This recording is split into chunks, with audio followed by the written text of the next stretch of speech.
Avant de passer à la première impression, il y a un réglage très important à faire. C'est la hauteur de la tête d'impression par rapport au plateau. Alors là, je l'ai réglé. Alors, on a l'impression qu'elle touche peut-être sur la vidéo, mais en fait, elle ne touche pas, elle est très proche. Alors, pour régler la hauteur de la tête, j'ai pris une feuille de papier. Cette feuille de papier, j'en ai plié un côté pour faire une double épaisseur. Donc, la feuille de papier mesure 13 centièmes de millimètre d'épaisseur. Et je vais vérifier qu'un côté passe et que l'autre ne passe pas. Alors en fait, si je me mets bien proche de la tête, si je passe ici, on voit que ça passe. Voilà. Et si je prends le côté double, là, on voit que ça bloque. Donc ça passe pas dessous. Donc je suis en fait entre 13 centièmes et 26 centièmes. Voilà, donc je suis quand même assez proche du plateau. Alors il va être important aussi de faire balader la tête à différents endroits sur le plateau pour vérifier que la hauteur est quasiment pareille partout. Bon, il est quand même assez difficile d'avoir une précision au centième sur la totalité de la surface du plateau, mais bon, on peut quand même s'approcher de 5 centièmes à peu près partout. Ça n'améliorera que la qualité d'impression en fait, hein. Voilà, donc ceci fait, je vais pouvoir charger un fichier et lancer la première impression.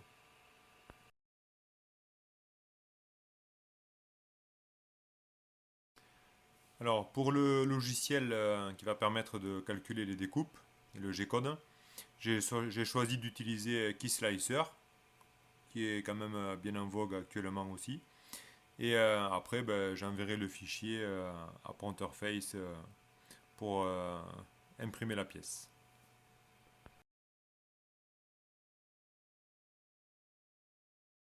Bon, bien voilà, tout est câblé sur la nouvelle alimentation. Il y a plein de fils partout. Bon, évidemment, c'est pas finalisé. Et puis, l'imprimante est en train de faire la toute première impression. Donc, un carré de 20 mm. Bon, je me rends compte déjà qu'il y a des réglages à faire, hein. C'est pas encore le top, mais bon, voilà. En tout cas, ça imprime.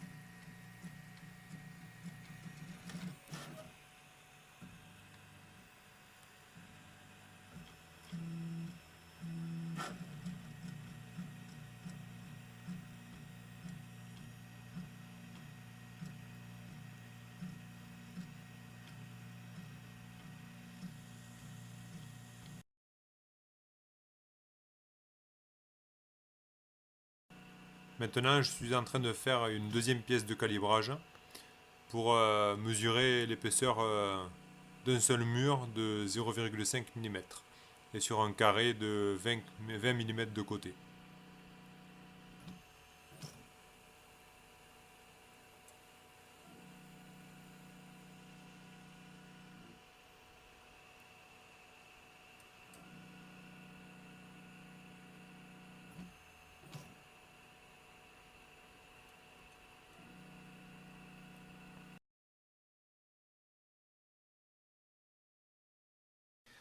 Alors l'objectif maintenant que les pièces sont imprimées va être de vérifier leurs dimensions. Car bien évidemment, si les moteurs sont bien paramétrés dans le firmware, eh bien un déplacement de 20 mm doit donner donc une pièce de 20 mm. Alors ça paraît simple comme ça à dire, mais bon, des fois on est obligé d'ajuster les calculs pour que les dimensions soient le plus juste possible. Alors pour celle-ci, on voit quand même qu'il y a quelques petits défauts d'impression.